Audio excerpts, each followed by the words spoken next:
I am very excited and I hope you are too, because today's video is about the all-new Toyota Rav4, and we have it for you as the new plug-in hybrid and the new inbuilt hybrid, and in two different trims as well. Here, let's say more the normal version, the normal look, and also the GR Sport, the top sports version, and also front-wheel drive and all-wheel drive, so all the variations you can possibly imagine. And how good does it drive? How good is it in comparison to the all-new Mazda CX-5, for example? We'll tell you everything you need to know about the exterior, interior, driving, both versions, all the trims, now with Thomas and Autogefühl in 4K, full screen, full length. Let's go. Here with the all-new Rav4, completely new face, starting with this, let's say, base look, which already looks very sporty and has this honeycomb design in the front grille. So this looks like a special sporty version, but this is how a normal one would already look like. Also updated here in this more dynamic lamp shape, for example. And this in here is the hybrid version. Here we have the plug-in hybrid, but you can also switch the styling. So it's not, bound to that, unless it depends on the market, because the GR Sport is on the North American market only available as a plug-in hybrid, whereas in Europe, for example, you can also go a GR Sport when you have the hybrid. So you always have to look at the market specifics. Here the GR Sport has this high gloss black honeycomb scheme then in the lower part, and we also have it here in this striking red color, whereas this one here is called bronze, but it's more silver. Color namings are always very funny. And then you also have here the black Toyota logo here on top. So already tell me in the comments, which styling would you actually prefer? Yes, the North American market only gets the GR Sport and the plug-in, but they, for example, get the Woodlands trim, which has like a similar front grille, but then more an off-road trim, whereas the GR Sport is here like this street sporty trim, so to speak. The length is at 4.60 m or 181 inches. Not too big of a change there. And wheels, in some markets they start 17, in the EU they already start 18 inch, and then up to maximum 20 inch. These are the GR Sport black wheels, 20 inch. This is also, as you can see here, the plug-in hybrids, 11 kilowatt AC charging, and optional even 50 kilowatt DC charging. That's interesting. 23 kilowatt gross, 20 kilowatt net battery. And they promise a WLTP, official driving cycle figure, of 137 horsepower for the front-wheel drive plug-in hybrid. That sounds amazing, like 80 miles plus. It will be less in, realistic real-world driving, but we'll find out more about that later. GR Sport then on course here, then with the contrasting black roof, but you can also get the same for the non-GR Sport. High gloss black cladding right here.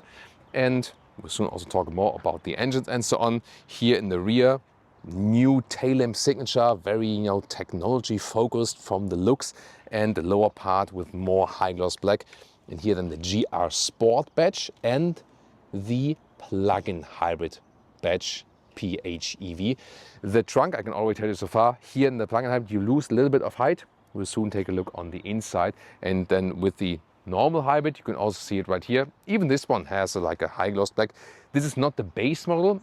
It's a so-called style trim in Europe, and in the North American market, for example, it would be a comparable XSE model. That would be probably the one that comes close to it. And here and then the HEV for the inbuilt hybrid. And then the lower looks, this is way different than here if you don't have the GR Sport. From the exterior look, I have to say, both are pretty cool, I think. I'm not sure yet which I will prefer. I will have to think about this, actually. Then as for the technology, there are some differences. So you have front-wheel drive or all-wheel drive. In Europe, you can get both versions for plug-in and the HEV, front-wheel drive, all-wheel drive. Some other markets, again, make some limitations. What's important here is that if you have an all-wheel drive, you have an electric motor, an additional one at the rear axle. And that counts both for the plug-in and for the HEV. And here the GR Sport gets front performance dampers, also different rear suspension, stiffer suspension setup, stiffer steering setup as well, and also more rigidity, a little bit, some for the chassis. That's why, for example, you see it from inside, you can get two different panoramic roofs. And this is like just a very small, tiny glass roof because they say, hey, when you get the GR Sport, you want more chassis rigidity. That's why GR Sport means only small roof to open, and the other one then potentially, not sure if this one has one, we'll have to look, but you can also get a larger one if you don't go for the GR Sport. So yeah, very interesting things to know. Of course, it's mainly a front wheel based platform, and also the main electric motor is also integrated in the front axle. Then it's always a 2.5 liter 4-cylinder, either than the plug-in hybrid or the hybrid. The plug-in hybrid with the all-wheel drive trim, which we have right here, additional dampening and so on underneath. This one here accelerates in 5.8 seconds in the all-wheel drive spec. If you go front-wheel drive plug-in, it's a little bit less than 8 seconds, and also the hybrid models, they are also always like in the around 8 seconds, 0 to 1 kilometers an hour or to 62 miles an hour. So of course it's not a racing car, but I mean with the all-wheel drive plug-in hybrid you can be pretty quick overall. And here you can see then the difference. This is then the normal inbuilt hybrid. If you don't have charging infrastructure, for example, this one here over 300 horsepower, then it's all-wheel drive plug-in hybrid, and here you can see like the orange cables then for the high voltage system. This one will be pretty popular in Europe, also because a lot of countries have special taxation benefits for plug-in hybrids, whereas the inbuilt hybrid will be even more popular still in the States, for example. So yeah, and I'm also eager to drive both to find out more about the differences with these. And one more thing about this combination GR Sport with plug-in hybrid. You remember I said that in the North American market you could only get the GR Sport for the plug-in hybrid. And they sought something, you know, doing that. In Europe we can freely choose, but here GR Sport is also 20 millimeters wider in the track and everything set to sportiness.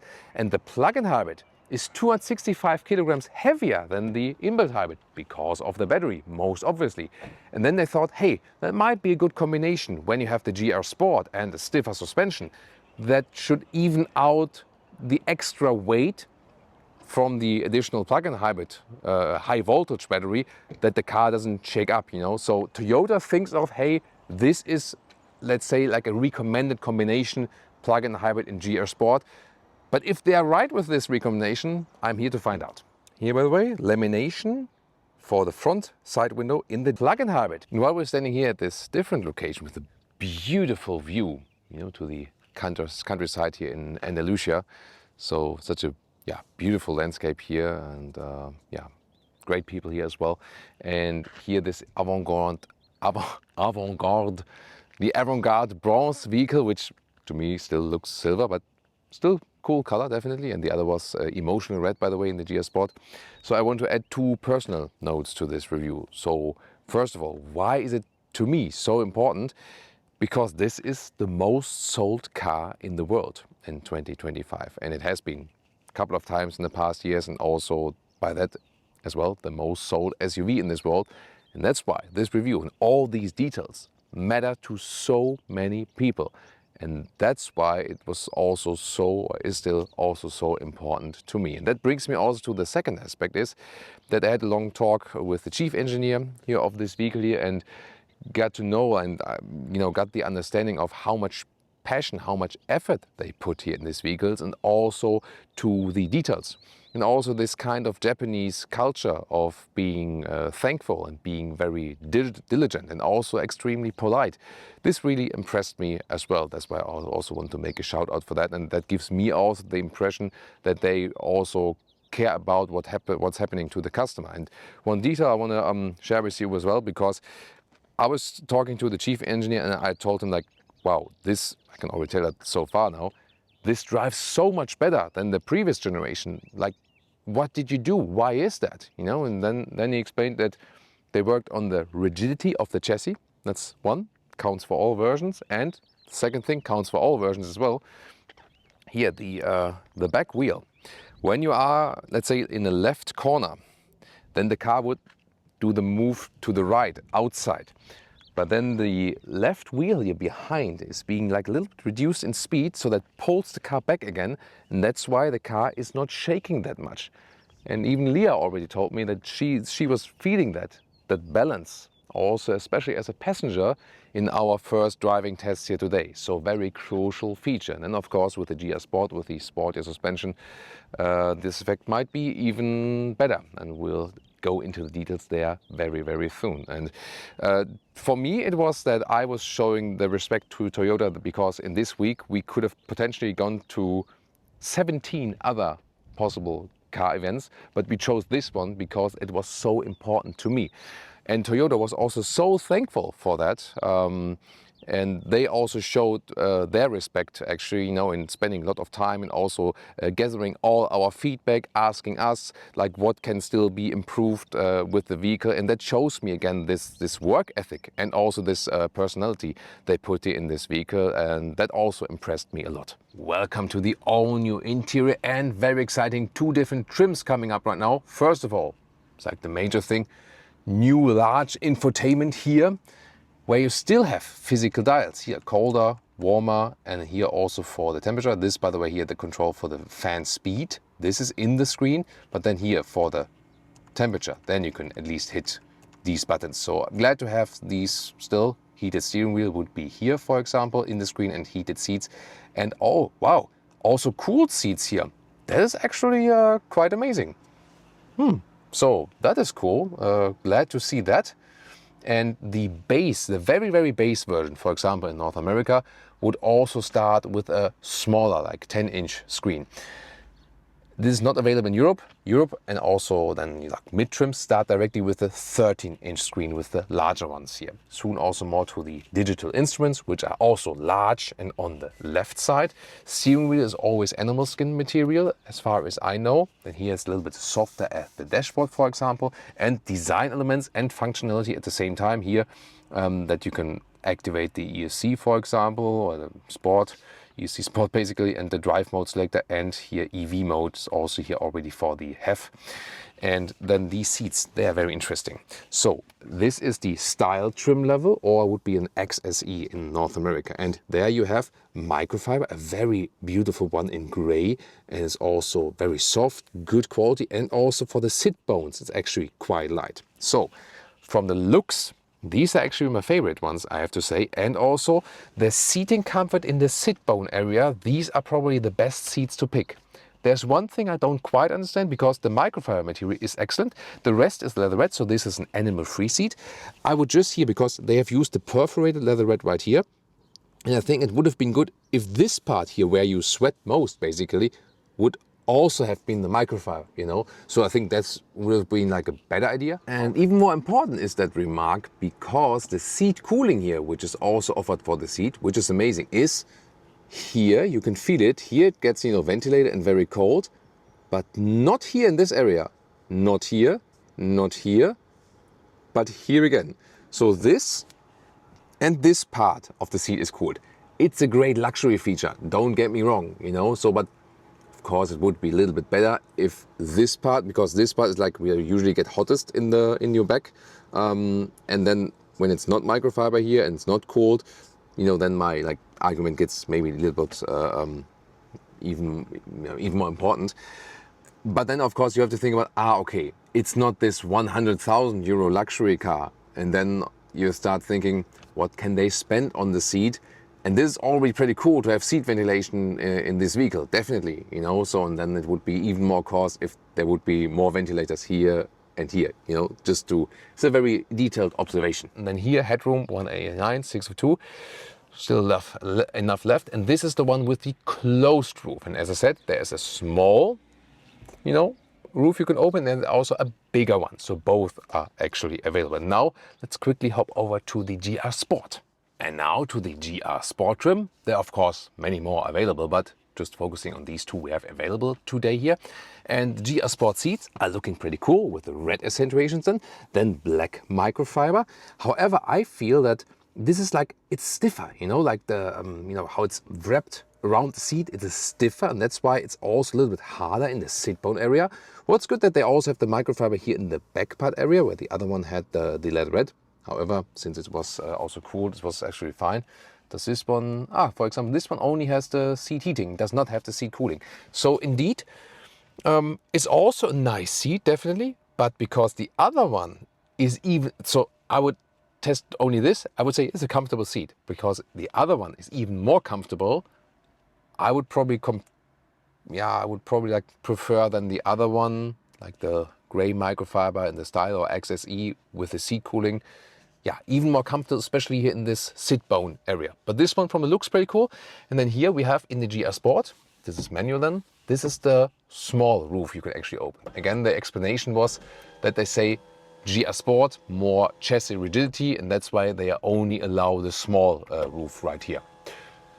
Yeah, interesting argument. And let's see if we at some point can also find a car with the larger roof or something. Other important details, here the dashboard is, this one is hard pack. This one here is like, you know, style element, some space. This one then here is soft touch, this is nice. Then glove box falls down in a smooth way as well. This one has different buttons than here, trail and snow and normal here. This is the plug-in hybrid version. Here once again drive mode, and there you can also switch with the EV modes.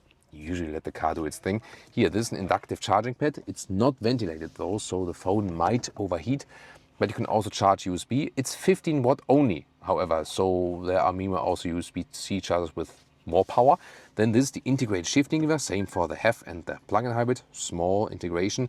And here, adaptive cup holders. This is more like a rugged design. You can also take this one out if you like. Then you have the middle arm reach, which, yeah, could be softer, honestly. You can open it in... Really? Who had this car before?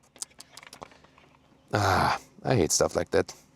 Why do people do that? You know, so best greetings to whoever was having this car before. Now a couple of 100,000 people saw your trash. Yeah, gotta say that out loud at some point, you know. In my car, everything is always clean and tidy. So I want to, you know, continue with the good, you know, like showing how it's done. Also at home. And also at home. Thomas is a good husband and also clean our home. Yeah. Thank you so much. Thank you so much. When Leah says that I'm a clean husband, that is like the ultimate thing, because Leah is, you know, like, you know, very tidy things up and so on. So she's even more strict than me. So that's a good match then.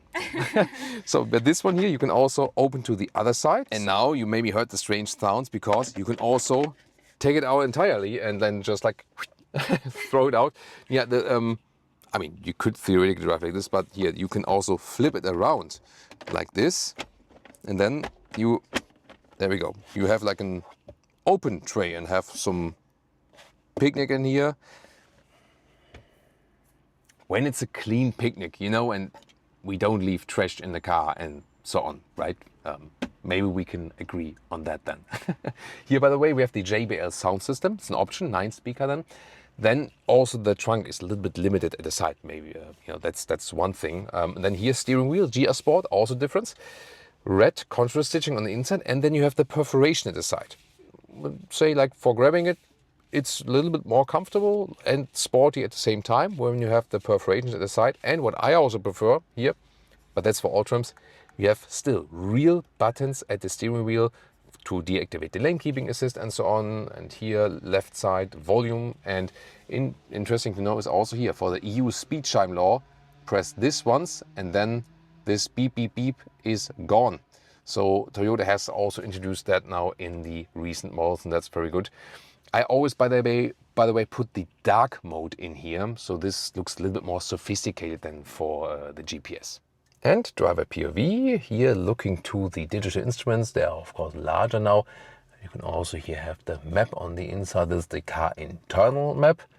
And you could also get here this head-up display. I don't know if you see that, but Toyota intentionally put like a matte surface to this instrument panel against glare, against the sun. Is a good idea, however, this also makes the display a little bit less crisp in the visual quality if you compare it to like a clear display.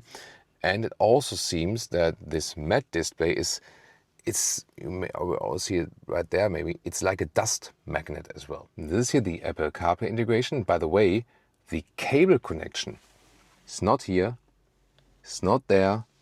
You need to use the cable connection underneath there. Then it does connect with the cable. You can also do it wireless, the connection, but I prefer it with the cable. And here, what's now also working is when you have CarPlay and then Apple Maps or Waze, or Android Auto with Google Maps. It's not flickering, by the way, in real life, just on camera. Here you can also have then the maps mirrored in the digital instruments. Oh, Leah's watching Modern Family again. Now rear seats, by the way, in all versions here, you have like it's not too soft here, but you have a nice structure and the surface is soft. Let's take it that way. And a little bit softer here. Once again, we jump back to the other trim to show some difference. This interior is a little bit lighter on the inside. Headroom in the rear, also with 189, 602, no problem at all. Here you can have cargo position like this, or more upright or more laid back. So both is possible. Legroom, you still have some legroom. Here's a tall L, so good usage of space. 215-watt supply again, could be a little bit more. Yeah, but in general, I think it's a comfortable seating position. It's really relaxed. So maybe I would even drive with the more upright position. Is it 2 steps or was it 3? See, 1. No, it's 2. It's 2. So sometimes you can actually even drive in this position, maybe. Yeah, it depends on. And yeah, once again, I really have to say that the gray microfiber here is a little bit softer just in the surface. So to me, a little bit more likable. And then here we have some covers. They are not adaptive, though. Gotta say that. Yeah, here, for example, like build quality wise, here I can just like lift up this rear bench. This is maybe something they could still improve. But the comfort is really very nice here. And now the battle of the trunks is on. We have 445 liters for the plug-in, 515 liters for the inbuilt hybrid. But what difference does it make? Here the plug-in hybrid has here a small step. Here this, and then underneath there is more space here, but then it goes a little bit higher like this, and the height, this will be the little bit of difference, 77 centimeters, yeah, a little bit more than 30 inches. And then we directly switch over, because this is the main difference here. The inbuilt hybrid is here. This was the plug-in. Then we have here 2 centimeters more in height. So this is like really 31 inches. So this is the difference where the inbuilt hybrid is higher in the trunk. Here underneath, there's more space also here in this area then. So this is the main difference. Other than that, we have the width. Like this part here is this is like a meter now, and then the meter goes here, but way wider here between the wheel arches, and the standard length is almost a meter or 40 inches. And then we can fold the seats. This caveat, by the way, I mean, it's flying around here. You always have to hit then left and right properly. And then we can fold from here already if you reach over like this, 2/3, 1/3 split. Maybe that way you can see that. Oh, that's nice here. They thought of this cover then here, the way that when it folds, that this is covered, and not that some blueberries fly in there, something like that. And then to the front seats, this is here 1.85 meters or 73 inches. So no matter which version you pick, the trunk is very well usable. And also look at that here, also like how the cutout is. So this is a very practical cutout. Here, and what I also found out in the inbuilt hybrid, here you can also lift this one and then put it here in this lower position. Then you can gain even a little bit more in overall height. Pricing, the Northern American prices are without VAT, and cars are usually also a little bit cheaper there. So there you start at $32,000 for the HEV and $42,000 for the plug-in hybrid. Then when we look at the EU market, which also doesn't start with the lowest trims, so they have VAT in the prices, and then they also are a little bit higher in the trims, and cars are in general a little bit more expensive there. And there we have the entry price of 44,000 euros for the inbuilt hybrid in Germany and 50,000 euros for the plug-in hybrid. And then you can add some 10K each on all the price if you go like full spec, you know, for all. That means that the car as it's standing right here now, so the plug-in hybrid, all-wheel drive, GR Sport is already then in Europe, for example, a little bit over 60,000 euros. Still, the prices, because also like the yen exchange rate and so on, weren't too bad if you consider some other manufacturers and so on. But you can really fine-tune this vehicle here because the span is quite wide. There are not too many options, you know, but you can really choose between like, do you need all-wheel drive, do you need the GR Sport, do you need the plug-in hybrid or not, and so on. And there can be the case where the plug-in hybrid might be higher in the list price, but better than in the taxation. Let's start driving the all-new Toyota RAV4. What I directly realize here, starting in some slow driving, of course, plug-in hybrid drivetrain, at least when the battery is at least somewhat charged. We drive all electric, so this is the closest you can get to an all-electric RAV4 at this moment, and you sit extremely high. So this one still gives you an original SUV driving feeling and SUV driving position. So you really sit high above the road, have also very good visibility. Also, for example, good overview over the front hood and so on. And when you're especially driving around town, you have the battery charged. It's always nice that it's always very, very silent from the outside and from the inside. That's what we already feel right now. Here we can also go in some B roads, see also about the suspension. Oh yeah, you feel we have here the combination of 20-inch wheels and also this stiffer suspension setup in the GR Sport. So you have to like that. Yeah, you feel that. When the road is even, it's all fine. But here now we are in this B road, and here Leah's already.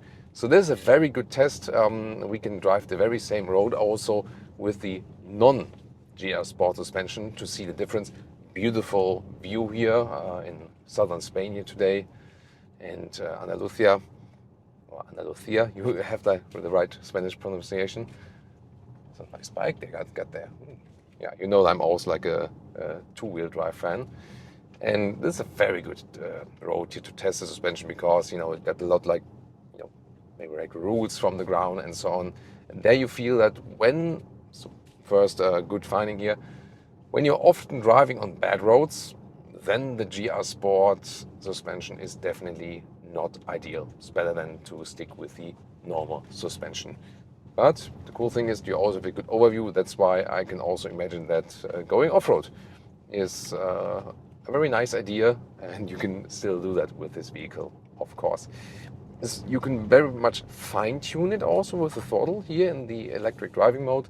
So the electric driving mode is a very, very likable mode here, of course. And I'm also looking forward to if it will feel similar with the normal hybrid drivetrain. And now, still winding roads up and down and everything, but we have better roads now, so not that destroyed and so on. And here is where the GR Sport suspension does all the good job. So this is really interesting to see and to feel, and I still know how the previous generation was driving, and this one is a lot of fun. So when the road is not destroyed, then you are very happy about the stiffer GR Sport suspension. It's a very interesting way of doing traffic here. Because then left and right and so on is even more fun. The steering is very light. I mean, it feels off-road car-like, and although driving-wise here there's a GR Sport, it doesn't feel like an off-road car, but the steering is easy, light to control. Maybe I would wish a little bit more feedback. It says that in the GR Sport it has more feedback, so we'll also compare that with the other version very soon. Wow, and I really have to say these tight corners here are a lot of fun, and I really have to say, yes, plop. When you have some transverse bumps and so on, yeah, it's stiffer, but on the other hand, if you maybe don't have a problem with bad roads and so on, and you more like the sportiness, this really feels sporty now. So I have to say that this is the most fun the RAV4 has been so far. It's really fun to drive, feels nice, feels sporty. I just love driving it. That's pretty cool, and it's also important to me because this is a car that is the best seller worldwide and matters to so many people, and you don't need like a super double, triple the price sports SUV to have fun driving in an SUV. So that's a very, very important aspect here, and I'm really very excited how the non-GR Sport will soon drive. I know how the old plug-in hybrid has been driving, but here, will we feel the extra weight here? I mean, this one here, 265 kilograms more than the inbuilt hybrid, but they have put the battery more centered that you do not feel it. And I would at this moment really say that I don't feel like an additional extra weight or so on, because it feels so light, it feels so nice to drive in these different driving modes, by the way. So here, just all the time in electric mode, but even when we're driving uphill, it has a lot of power in the pure electric plug-in hybrid driving mode. That's fine, and you can play around with that. You can also here go to the sport mode. It would still at first keep it in the all-electric mode. Only when you switch these modes here, you can go to the HV mode, then it would start the engine, and now we have the power of both hearts basically. So now when I'm hitting the throttle, you also hear something from the engine, but it's still well insulated. And then I can press it again. I'm in the EV mode. Then again, would predominantly use only electric driving, or in the auto mode. It's the third mode. Then the car more and more decides for itself, like which is the correct mode at this mode. What the? Ooh. They are sometimes really fast here, so you gotta watch it or need like a good co-driver as well to check this one out. And yeah, but once again, only in electric mode. It drives really smooth. Closest, as I said, you can get this mode to get a full RAV4 EV as for that. So, wow, definitely two very good findings already. So, in bad roads, GS Sport suspension too rough. But when you have even roads, so much fun to drive. Most fun the RAV4 has been in driving so far. And now plug-in hybrid acceleration, dual power with both drivetrains from 60. Let's go.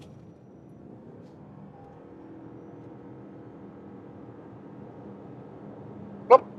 120. So that was 60 to 120 kilometers an hour. Very good. So that was 5.8 seconds is 0 to 100. So this is the most powerful RAV4 we have seen so far. And we have the dual insulation is here, yeah. I wouldn't say I hear much wind noise, but it's also rough tarmac, but there's a lot of rolling noise from underneath. So we have to see if we maybe find on the other side some other tarmac and so on, but it's quite rough from the road noise definitely at these higher speeds. Here again on the motorway at higher speeds, the GR Sport suspension helps us. So looking forward also how that one compares then with the other one. And here when I'm also, for example, doing a lane change, the car is more stable. So once again, for nicely built roads and for higher speeds, this GR Sport does a good job. Might be also a good thing for the German Autobahn then, when you have just this, increased stability while driving. So that's actually a pretty cool thing. Could be more silent, definitely at higher speeds. That's one thing. Let's see also what difference it makes when you don't have the dual insulation right there. But it gives me like good stability from the suspension. Here also with the 20-inch wheels, of course, there can't be any stiffer setup in that sense. And we can also go back to the more relaxed mode or auto modes, normal mode. And let's also test the cruise control. Here's at cruise control, and we can also activate the lane keeping assist. And let's see how the blind spot monitor also in the mirrors there.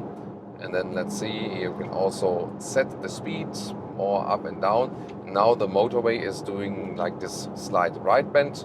Yes, we can also easily make it a little bit warmer, as Lee has shown with hitting the buttons. Let's see how smooth the car is reacting or not.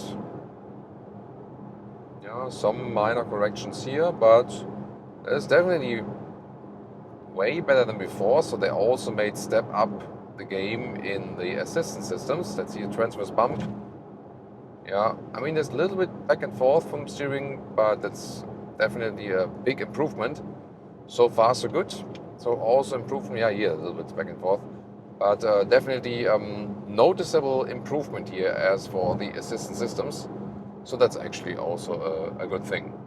As for the fuel economy consumption, with the plug-in hybrid, we could score some in pure electric driving, also with the motorway and so on. So like a realistic range of about 20-21 kilowatt hours on 100 kilometers. So it's like 3 miles per kilowatt hour. Means with this new battery pack here, you can realistically drive about close to maybe a little bit less than 100 kilometers or 60 miles on the pure electric one. That's actually already quite good. So increase in efficiency and also in the battery capacity. And if the plug-in hybrid is empty from the battery, or I mean, it won't be like 100% empty, you always have like a little bit buffer then. Also when you're rolling down, recuperation again, then you have maybe like slight electric boost. You drive it more or less just like the inbuilt hybrid, which we'll soon drive then. And there you can also score some 6 liters on 100 kilometers as for the petrol consumption. So like 40 mpg US, 47 mpg UK.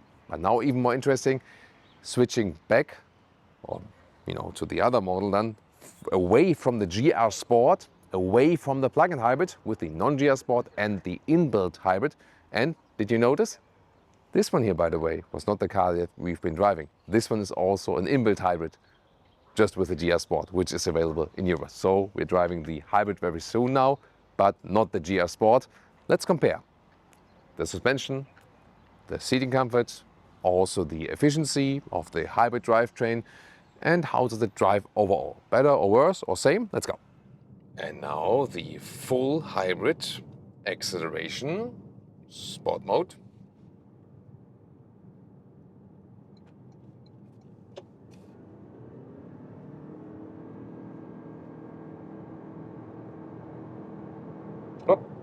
That was 60 to 120 kilometers an hour, slightly downhill here, however. And you do feel a difference, yes. So, especially from a German perspective, you sometimes wish a little bit more punch then. For most situations it will be fine, but definitely you feel a difference when you have the plug-in hybrid and the battery is is at a state where it can really help to the full power. Gotta bear in mind that if you have the plug-in hybrid and the battery is depleted, it won't be quicker than this one. So gotta bear that in mind. And also here, very exciting, we have the 20-inch wheels mounted and not the GR Sport suspension. Here this is then the front-wheel drive hybrid, no GR Sport, and we do feel that because when doing a lane change here, it's still fine, and it also drives more stable than the predecessor because they have worked on the chassis stiffness, the rigidity. But the performance dampers here on the motorway do a good job in keeping the car even straighter and for a little bit sportier feeling. If you drive a little bit slower and just run straight, then you might say, hey, I don't care. Maybe I even prefer the softer dampers. I'm looking forward soon to our bumpy road test, if this will be much more comfortable with this one we're driving right here. Especially for the passengers, it's of course a little bit better that the GR Sport keeps the car more upright, and also the seats are more comfortable in the sit bone area and they are more open. So the GR Sport seats, they keep you tighter. So maybe a little bit less comfort in the sit bone area, but then they're keeping you tighter. Once again, also good for the passenger especially. I can hold on to the steering wheel. And what we also noticed is that all the plug-in hybrid models have the lamination in the windows. And here, once again, most noise is coming from underneath the vehicle, from the road noise. However, now I also hear some wind noise here. The road noise is still the more dominant noise we're hearing. Yes, definitely. However, in the plug-in hybrid, since we had the lamination, I didn't hear the wind noise at all at the similar speed here, 120 kilometers an hour. So this is something to consider if you're driving higher speeds. More often the plug-in hybrid is then more silent because of this insulation, additional insulation on these acoustic windows. So here you hear some wind noise here from the sides, but again the worst part is definitely the road noise, which is then just more prominent. But in general, the general modifications, general improvement for this vehicle, you still feel it here in the non-GR Sport version. Just that the GR Sport then sets a sportiness on top. Here on the motorway, I think the noise insulation for the plug-in hybrid plays a role, definitely. And if you want to drive sporty on the motorway, even at higher speeds, then the GR Sport is the way to go. If you drive a little bit slower, just straight, then you are as happy than with this version. Still, to me, a little bit too loud at 120 kilometers an hour at 75 miles an hour. I would say, let's see, test the speed here at about 100 kilometers an hour, 60 miles an hour. That is a very nice, pleasant traveling speed here also from the rolling noise from underneath the vehicle. And now the rough road test here, where it's really uncomfortable from the road wise. And we have it here with the non-GR Sport suspension. I mean, it's still shaky and rough. It's better. Yeah. Yeah. Yeah. First 2 seconds, I feel it. Yeah, Leah said that first. Yeah, indeed. So rough road here is better without the GR Sport suspension, definitely. The only thing I feel as a driver here, the knee pads in the GR Sport are better, and here is just hard pack at the middle console. So then my knee is hitting that hard middle console, which is softer than in the GR Sport, if I remember correctly. But suspension-wise, yeah, definitely more comfort than here if you don't have the GR Sport. So it's really pro and con, and it's about the use case. If you have more Autobahn, motorway use case, and if you have nice roads, and if you want to drive it sporty and want to have a lot of fun, then the GR Sport it is. And if you have a lot of rough road cases, and you have more going straight and need this extra comfort, or maybe have some soft off-road cases and so on, then one of the base or mid trims it is. So yeah, very interesting to find out these differences. But how much less sportiness or maybe less fun do we get in winding corners? And now when the road is a little bit better again, what about the winding corners and the driving fun here with the hybrid and also without GR Sport suspension? So one more thing I want to say to this, like, you know, off-road driving situations, or here we have like some water when the tire's a little bit wet, and then when, for example, you accelerate uphill, and then here, for example, here, see here, like the tires were a little bit wet, and there was like some lines in the road, and they were like a little bit sliding. And also when you have destroyed road, the tires might be like stamping with the front wheel drive, or like bop, bop, bop, bop, bop. And then this is a situation where you would need the all-wheel drive. You know, when you have situations like these, good to know, then you need the all-wheel drive version to have that support and also from the rear axle. But here, when the road is even, driving uphill, you hear now the engine, because yes, in the inbuilt hybrid you also have a lot of electric driving moments in city driving and so on. However, driving uphill, then the engine usually hops on. And then, of course, the pure electric driving experience here, for example, is off again, then it's on again. And there, the pure plug-in hybrid driving, pure EV driving experience is a little bit more pleasant and more, let's say, sophisticated, as long as the battery allows that, of course. And then here's some agile driving with nice road, is you still feel that the car is better to drive than the predecessor. So it feels sporty, it feels more rigid, it feels more fun to drive, definitely. So it's a huge improvement for all versions. Even if you go for a base version, you will profit from these changes. And as I said, talk to the engineer with this here. Here, for example, when you go like left-hand corner, then the left back inner wheel is being reduced a little bit in speed, that the car is being pulled to that inside of the corner and it doesn't lean to the outside, actually. So this is a good improvement, really helps in driving more agile, but at the same time that the car doesn't lean that much, and it's also more comfortable than for the passenger. So that's pretty cool. Good improvement we have then here, and definitely more fun to drive. Gotta say though, the GR Sport is even more fun to drive, and it's the more, let's say, unique vehicle in the way of this is really much more driving fun. But what's clear, and I'm soon also going to talk about the difference Mazda CX-5 and VW Tiguan, can already tell you so far in driving, the CX-5 was the SUV that always drove better than the RAV4. And the same also counted for the VW Tiguan. And now this driving fun difference is is a little bit diminished, because the RAV4 now also drives very, very well, very nicely. So this is a huge step forward. And if you go then for the GR Sport, you really have a very fun SUV. So this is already somewhat fun, and the GR Sport then is really a fun SUV, definitely, to drive.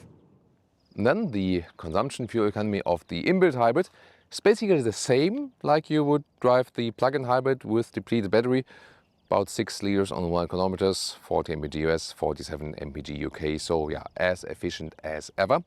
And what about like this general conclusion, and also in comparison, Mazda CX-5, VW Tiguan. The CX-5 is a especially large competitor in the US, alongside the Honda CR-V as well, and the VW Tiguan is like this, prime SUV in the sales in Europe, for example, and of course there are many more competitors, but just to pick a few of them.